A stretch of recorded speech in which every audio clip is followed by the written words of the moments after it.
Hey friends, it's Jimmy here, dropping a reminder to hit the like and subscribe buttons and the notification bell before we get started on the unsolved mysteries. Also, feel free to drop a comment saying where you're watching from or what you're doing while you're listening. If you'd walked through the streets of Key West, Florida in the late 1970s, you would have noticed something strange. Tourists and locals alike were wearing novelty t-shirts printed with a single baffling question: where is Bum Fardo? To visitors, it probably looked like a joke. To the people who actually lived on the island, the name Bum Farto carried a weight that went far deeper than novelty merchandise. It was a name tied to power, corruption, and one of the most chilling vanishing acts in Florida's criminal history. Nearly 50 years later, nobody's been able to answer the question on those shirts so many years ago. Joseph Anthony Fardo was born on July 3, 1919 in Key West. He grew up across the street from Fire Station Number 1 on Green Street, and as a kid he was constantly hanging around the place, fetching coffee for the firefighters and shining their shoes. The men at the station started calling him the Little Bum because of his habit of always doing odd jobs and then asking for small favors in return. Perhaps because of the comedic association with his highly unusual last name, that nickname stuck for life. When his father died in 1937, Fardo dropped out of school and went to work at a local funeral home. But the fire station was always where his heart was. He became a fireman in 1942, worked his way up through the ranks, and was finally promoted to fire chief in 1964. He was now taking over a 4-truck, 40-man department that had fascinated him his entire life. Fardo didn't waste time once he had the top job. He modernized the department, outfitting his men with improved bunker coats, the latest gas masks, and self-contained breathing tanks. He introduced fire prevention education, implemented training incentives, and created service award pins for his firefighters. He was universally seen as a competent chief who was able to manage the department well. A profile in the Miami Herald described him as a restless, excessively alert man who didn't seem natural sitting behind a desk. By all accounts, he was a beloved community figure on an island where earning genuine respect wasn't easy. But Farto was also a showman. He was frequently seen cruising around Key West in a lime green Ford Galaxy 500 with mirrored tint and chrome hubcaps. The words El Jefe were also displayed on the vehicle, in what was believed to be a nod to his Spanish ancestry. However, given the business he would eventually get himself tied up in, this was one of the facts the media and prosecutors trotted out to make him out to be a kingpin. Also, just as a quick aside, as I was editing, I realized that I didn't mention what this name means in English. It's the chief. Perhaps like a fire chief. Perhaps like something a bit more. Notably, Fardo's car wasn't the only thing that set him apart from the other residents of Key West. His style was quite unique, to say the least. He favored bright red leisure suits, rose-tinted glasses, gold jewelry, and large cigars, and his office at the station was decorated with pictures of his hero, John F. Kennedy.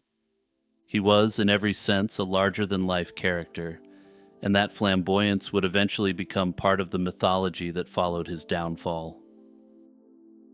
By the late 1960s and early 70s, Key West had developed a remarkably casual attitude toward the drug trade. Coke and weed flowed through the island with little interference. Dealers operated more or less openly. The general feeling among many residents was that the illicit business was simply another part of the local economy. One detective was quoted at the time as saying coke was about as common as key lime pie, but Florida Governor Reuben Askew wasn't as relaxed about it. When reports of Key West's freewheeling drug culture reached him, he ordered an investigation. The result was Operation Conch, a joint undercover sting involving multiple federal and state agencies. At the center of the operation was an informant named Titus Walters, a local who knew Fardo personally. Walters introduced Farto to an undercover agent named Larry Dollar, claiming Dollar was his cousin. Dollar offered Farto a gold diamond ring in exchange for an ounce of Colombian confetti. Farto agreed, but struggled to source the product, at one point handing over a bag of weed as a gesture of goodwill. This, of course, should perhaps have been the first sign that El Jefe wasn't quite the major player some thought he was.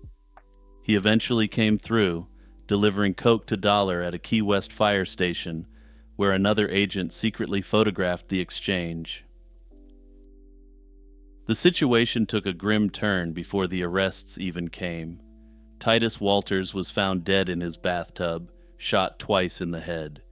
Disturbingly, he had also been injected with a hot shot heavily laced with drain cleaner, a poison that may not have finished him off quick enough. Despite this, the operation moved forward.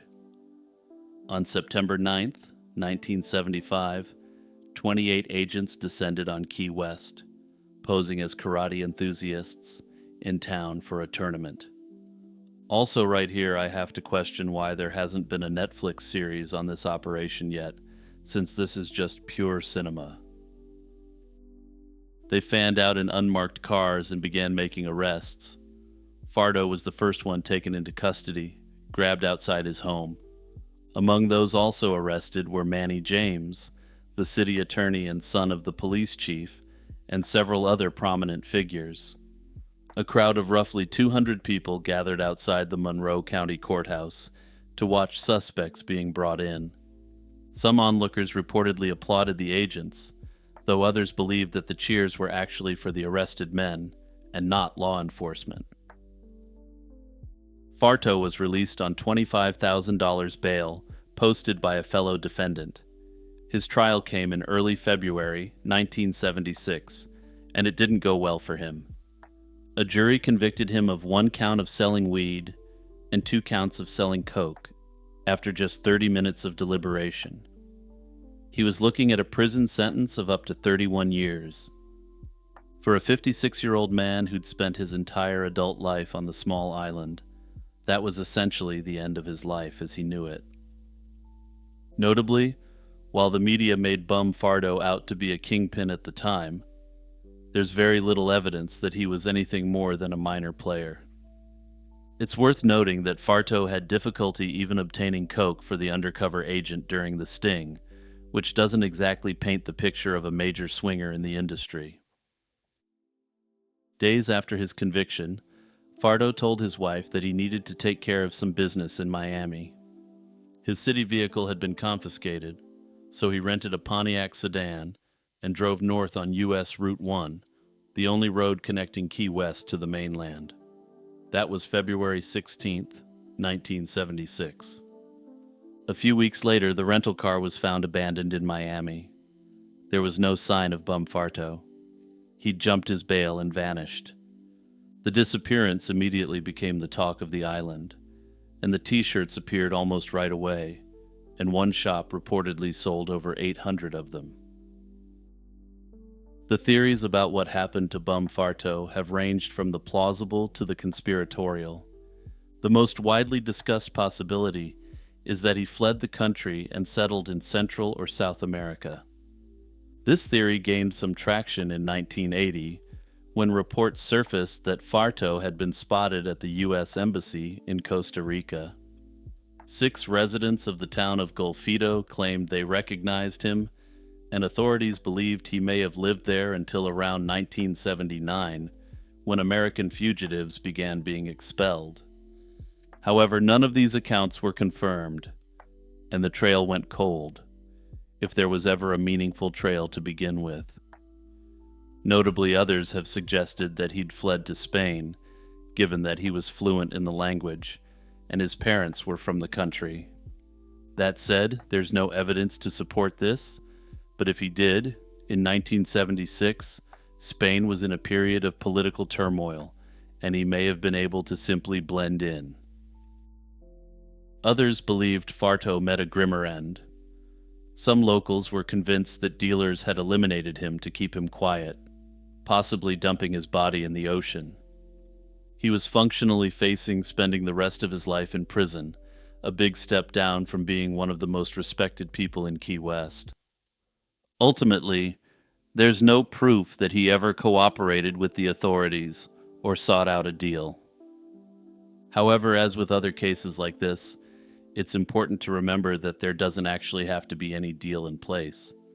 He may have simply been seen as someone who could be a liability in the future, especially given his connections to law enforcement. In 1986, a decade after the disappearance, Bum Farto was declared legally dead so that his wife could collect his pension and settle his estate. Notably, his wife received less than $10,000 from his estate, which again suggests that he likely wasn't a heavy hitter in the trafficking game. That said, it's of course possible that he was able to get his money out of the country, perhaps to Costa Rica or Spain, where he lived out the remainder of his life quietly. Hey everyone, it's Jimmy here with a quick reminder to subscribe to my channel if you're enjoying this video.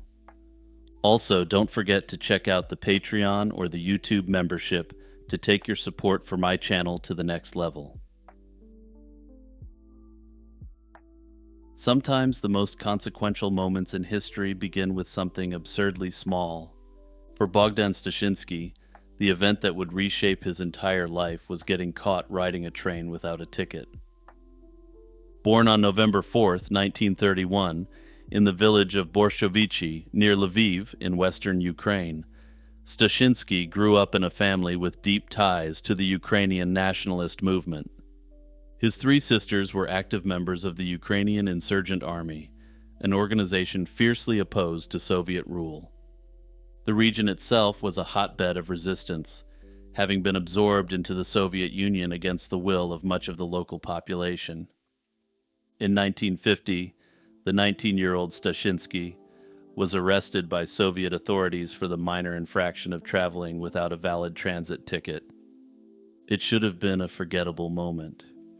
Instead, the secret police recognized an opportunity. They knew about his family's nationalist connections, and they leveraged that knowledge ruthlessly, threatening to arrest his relatives unless he agreed to cooperate as an informant. Faced with the potential destruction of his family, Stashinsky agreed. Through his sisters, he began infiltrating Ukrainian nationalist networks.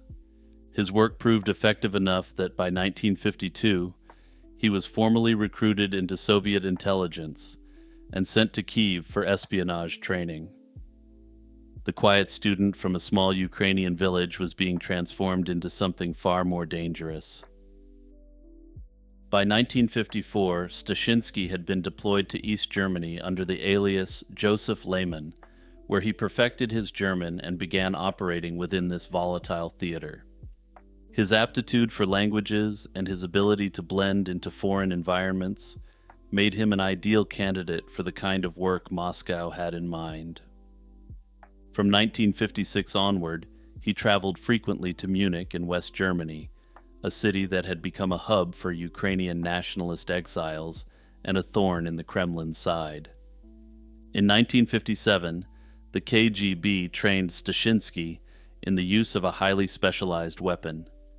It was a compact spray device, roughly the size of a small tube, that crushed a glass ampule containing liquid hydrogen cyanide and expelled the poison as a fine aerosol mist. When sprayed directly into a target's face, the cyanide vapor caused almost immediate cardiac arrest. The beauty of the weapon, from the perspective of intelligence at least, was that it left virtually no trace. Deaths would appear natural, and autopsies would reveal nothing suspicious, and with instructions from Moscow, he tested the weapon on shelter dogs he acquired. This weapon proved highly effective, and the supposedly rescued dogs were dead almost instantly. With this field testing having proved successful, he received word that he was to seek out human targets. His first target was Lev Rebet, an intellectual leader within the Ukrainian exile community and the editor of several nationalist publications in Munich. On October 12, 1957, Bogdan intercepted Rebet on a staircase in the office building where the exile worked. He raised the device, sprayed the mist into Rebet's face, and walked away. Rebet collapsed and died almost instantly. An autopsy concluded he had suffered a heart attack and nobody suspected foul play. Emboldened by this success, Moscow turned Stashinsky's attention to a far bigger target, Stepan Bandera. Bandera was the most prominent figure in the Ukrainian nationalist movement in exile, a man who remained a polarizing symbol of resistance to Soviet authority. Unlike Rebet, Bandera lived under a false identity and took significant precautions for his safety. Reaching him would require patience. On October 15, 1959, Stashinsky followed Bandera to his apartment building in Munich. As Bandera struggled with his door lock, Stashinsky approached and casually asked if the key was giving him trouble. When Bandera looked up to respond, Stashinsky fired an improved version of the poison spray weapon directly into his face. Bandera collapsed in the stairwell and died shortly afterward. Once again, the initial investigation failed to identify the true cause of death. For this operation, Stashinsky was summoned to Moscow and personally awarded the Order of the Red Banner by the KGB chairman, one of the Soviet Union's highest state honors. The axe had been approved at the very top, with Soviet Premier Nikita Khrushchev directly authorizing the attacks. Stashinsky was then given a third assignment: the elimination of Yaroslav Stetsko, another leading anti-Soviet Ukrainian figure living in Munich. That operation was planned for 1960, but for reasons that have never been fully clarified, it was never carried out. The unraveling of Bogdan Stashinsky's career as a Soviet assassin didn't begin with a crisis of ideology. It began with a woman. In 1957, while stationed in East Germany, he met and fell in love with Inga Pohl, an East German woman who, in a twist of deep irony, held strongly anti-communist views. His handlers were alarmed and attempted to discourage the relationship, but Bogdan said that if he couldn't be with her, he'd have no reason to live anymore. At first this didn't work, but Stashinsky persisted. They reluctantly allowed the marriage on the condition that Pohl would become a Soviet citizen and cooperate with intelligence. The couple settled in Moscow, where their apartment was promptly bugged. The KGB overheard them expressing anti-Soviet sentiments, deepening the agency's suspicion that Stashinsky had become a liability. When Stashinsky confided in his wife about the true nature of his work, Pohl was horrified.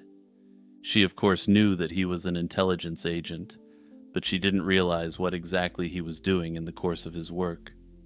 She helped Stashinsky see what he did wasn't as acts of service to the state, but as the elimination of real human beings with families and lives of their own. For the Soviets, this was their worst fear come true, as she was undoing all of his training and conditioning that made it easy for him to commit these horrific acts. The KGB refused to let the couple travel abroad together, fearing exactly the kind of defection that was now taking shape in Stashinsky's mind. Then tragedy struck. In early 1961, Inga returned to East Germany to give birth to their son, Peter.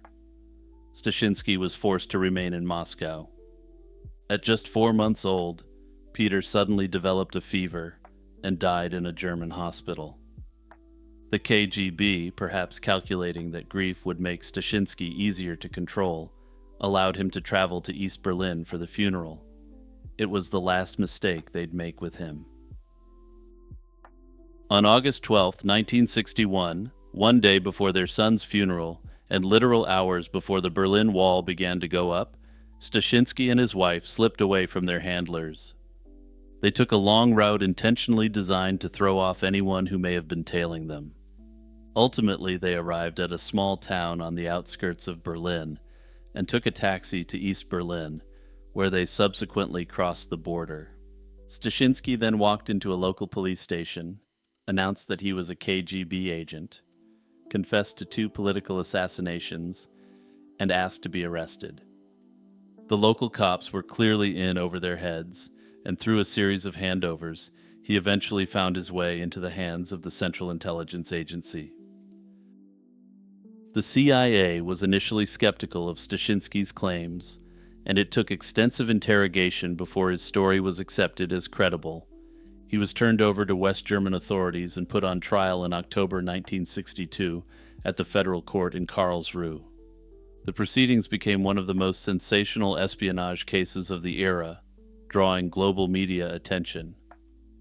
Stashinsky's detailed testimony exposed the program and directly implicated Khrushchev in ordering the slayings.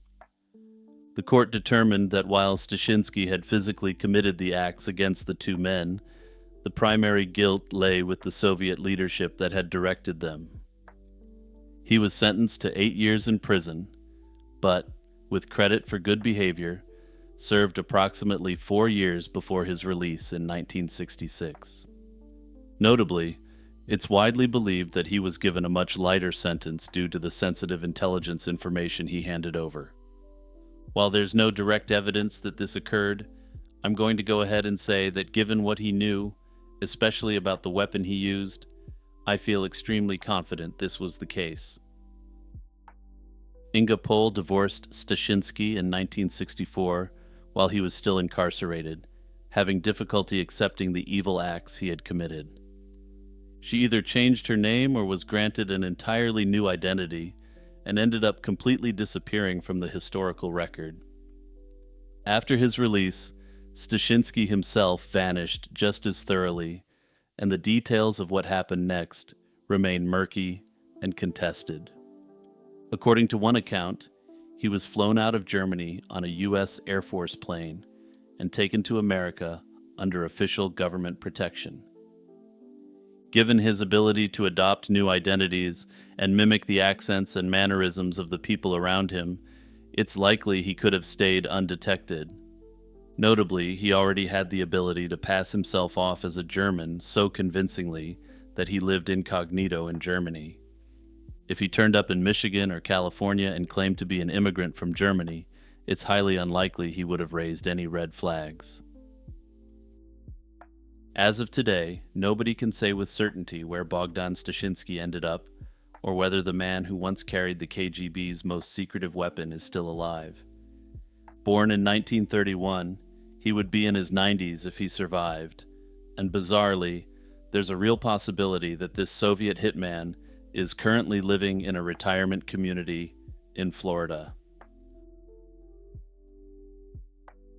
On the evening of August 15, 1977, a volunteer astronomer named Jerry Eman sat down at his kitchen table with a stack of printouts from Ohio State University's Big Ear radio telescope. What he found buried in columns of letters and numbers would become the most famous signal in the history of the search for extraterrestrial intelligence. Scrawled in red ink, Eamon wrote a single unfiltered reaction in the margin. He wrote the word, "Wow." It was an instinctive, unfiltered reaction to something that shouldn't have been there, and nearly 5 decades later, that exclamation still captures the wonder the signal inspires. The wow signal, as it came to be known, lasted approximately 72 seconds. It has never been detected again. Despite the best efforts of scientists around the world, no one has been able to definitively explain what caused it. To understand the significance of the wow signal, you first need to understand the instrument that detected it and the project it served. The Big Ear radio telescope was a flat, football field-sized reflector located at Ohio State University's Perkins Observatory site, about 20 miles outside Columbus. It used a ground-level aluminum reflector that bounced incoming radio waves up to a secondary reflector, which then directed them to a receiver horn. The design was unconventional but effective, and it had been operating since the 1960s, initially for systematically mapping radio sources across the sky. By the early 1970s, Big Ear had been enlisted in a project called the Ohio Sky Survey. This was part of a broader effort affiliated with the search for extraterrestrial intelligence, commonly known as SETI. The telescope scanned the sky passively as the Earth rotated, recording whatever radio emissions it happened to pick up along a narrow strip of sky. The data it produced was processed by a mainframe computer and printed out on continuous feed paper, generating columns of alphanumeric characters. Each character represented the signal intensity in a particular frequency channel over a short interval of time. The scale ran from 1 through 9 and then continued with the letters A through Z for higher intensities, with a space representing background noise. It was, by modern standards, an incredibly crude system, but it was doing real science on what was essentially a shoestring budget. The WOW signal had a rise and fall pattern that's exactly what one would expect from a narrowband signal being swept across by a fixed antenna as the Earth rotates. However, its peak intensity was somewhere between 25 and 30 times more significant than the normal background noise in the region. The signal appeared to come from the direction of the constellation Sagittarius, near the Chi Sagittarii star group. Notably, no star or other known astronomical object in that region has ever been identified as a plausible source. Critically, the WOW signal was detected at a frequency very close to 1,420 MHz, the emission line of neutral hydrogen. This frequency has long been considered a natural candidate for interstellar communication because hydrogen is the most abundant element in the universe. As early as 1959, scientists argued that any civilization attempting to broadcast its presence across the galaxy might choose this frequency precisely because it's universally recognizable. The fact that the WOW signal appeared so close to this theoretically significant frequency added an extra layer of intrigue to what was already an extraordinary detection. In the days, weeks, and years following the detection, astronomers pointed every available instrument at the same patch of sky.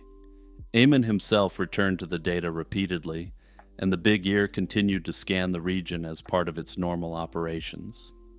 Robert Dixon, the director of the SETI program at Ohio State, coordinated repeated attempts to find the signal again.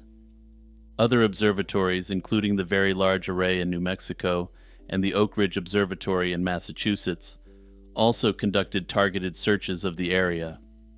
None of them ever detected anything resembling the original signal. This failure to replicate is one of the most important and frustrating aspects of the WOW signal. Notably, in science, a single unrepeated observation is enormously difficult to work with, especially when it stands so far outside what is expected. You can't rule out instrument error, terrestrial interference, or some other mundane explanation without being able to observe the phenomenon again under controlled conditions. One of the earliest hypotheses was that the signal might have been caused by a satellite or piece of space debris reflecting an Earth-based transmission back toward the telescope. However, detailed analyses of the data and observation geometry largely ruled this out. The frequency was protected by an international agreement for radio astronomy, meaning no terrestrial transmitter should have been broadcasting at that level. Additionally, no known satellite was in the right position at the right time. For decades, the WOW signal remained essentially unexplained, a one-off anomaly that defied easy categorization. Then, in 2017, an astronomer named Antonio Paris published a paper proposing that the signal could have been generated by hydrogen emission from one of two comets. Paris argued that under certain conditions, a comet's hydrogen cloud could produce a detectable signal near the 1,420 MHz line. The comet hypothesis attracted significant media attention, with many outlets reporting it as though the mystery had been conclusively solved. However, the scientific community's reception was considerably more skeptical. Several researchers pointed out serious problems with the proposal. The comets in question were too faint and too far from the Sun in 1977 to produce a hydrogen cloud of the necessary size and density. Additionally, the signal's narrowband characteristics didn't match what scientists would expect from a diffuse comet emission, which would be spread across a broader range of frequencies. Scientists have since moved on from this hypothesis, though it remains a popular talking point amongst people who believe the mystery has been solved. It's worth being precise about what the WOW signal tells us and what it doesn't. It tells us that on one occasion, a strong narrowband radio signal was detected at a scientifically significant frequency from a direction in the sky where no obvious natural source exists. It doesn't tell us that aliens were trying to communicate with Earth. The leap from an unexplained signal to extraterrestrial intelligence is enormous. Eamon himself, despite his obvious excitement in the moment, consistently cautioned against overinterpreting the detection. He spent years analyzing the data and repeatedly stated that he didn't know what caused the signal, only that it matched what you'd expect from an extraterrestrial source. But he clarified that it only matched better than any other explanation he could think of, and this didn't mean a better explanation didn't exist. Regardless of its ultimate explanation, the WOW signal has had a profound impact on the search for extraterrestrial intelligence and on public imagination. It demonstrated that even with fairly modest equipment and highly limited funding, research could produce genuinely compelling results. It gave the field a concrete, tangible artifact to point to when making the case for continued funding, public attention, and institutional support. The Big Ear telescope itself didn't survive to continue the search for life in outer space. Despite a long campaign by scientists and the public to preserve it, the telescope was demolished in 1998 to make way for a golf course and a housing development. As for my take on what it was, as I've said before, and I'm sure I'll say again, to quote Fox Mulder, I want to believe. On the afternoon of July 8, 1997, a 16-year-old girl named Natasha Jennings was found dead on the floor of a bedroom in her aunt's apartment in Carson City, Nevada.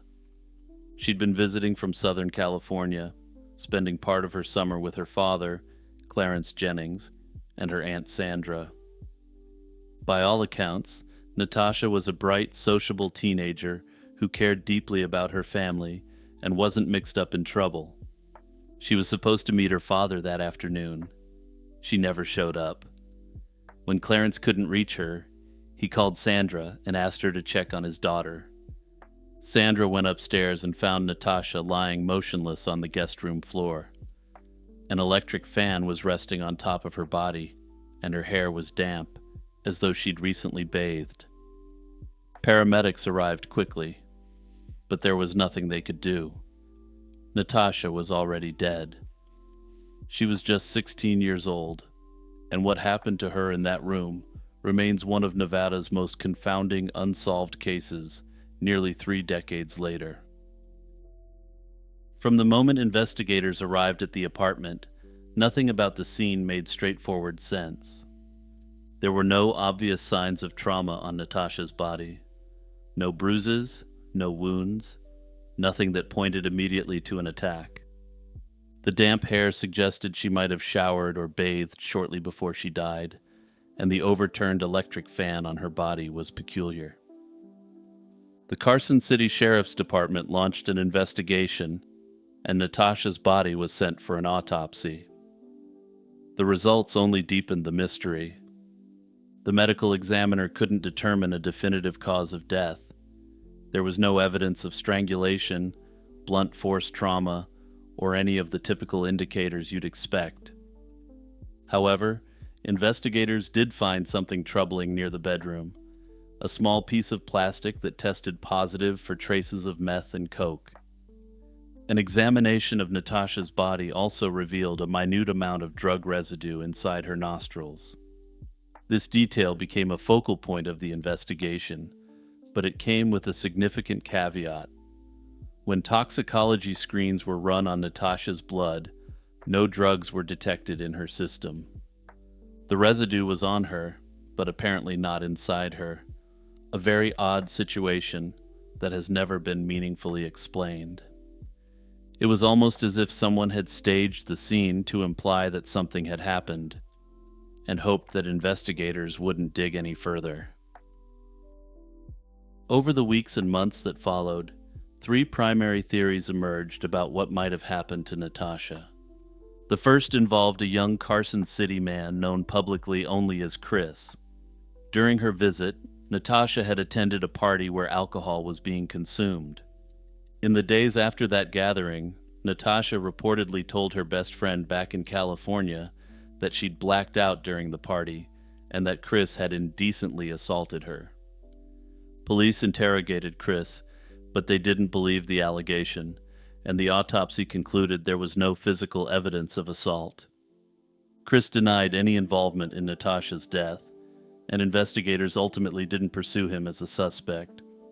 Still, the timing of these allegations, coming just days before Natasha died, has struck many observers as deeply unsettling. The second theory centered on Natasha's father and his alleged ties to law enforcement. After Natasha's death, her mother, Tammy Stelton, traveled to Carson City and began her own investigation. She distributed flyers around the city seeking information. During this effort, a woman approached Tammy at a shopping center and made a claim. She said that Clarence Jennings had been working as a confidential informant for local police and had been involved in shutting down some dealers. According to this woman, these local dealers had discovered Clarence's role and slain Natasha as an act of retaliation. While this was presented to Tammy as a factual scenario, it remained unclear if this was just grist from the rumor mill or whether there was something substantial behind these claims. The Nevada Division of Investigators stated that Clarence was never a documented informant, and Clarence himself expressed shock at the accusation. However, Tammy later claimed that an investigator privately confirmed to her that Clarence had indeed been an informant, creating a contradiction that's never been resolved. Whether or not this theory holds water, the conflicting statements from official channels and back channels didn't do much to build trust with Natasha's family. The third theory came from renowned forensic pathologist Dr. Cyril Wecht, who reviewed the case independently.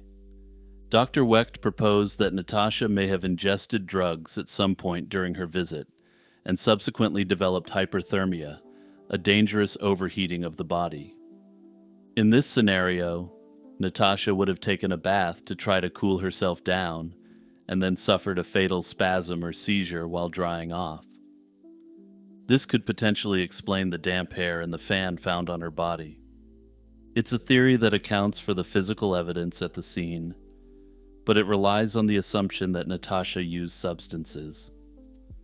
Her mother has consistently and firmly maintained that her daughter didn't use drugs.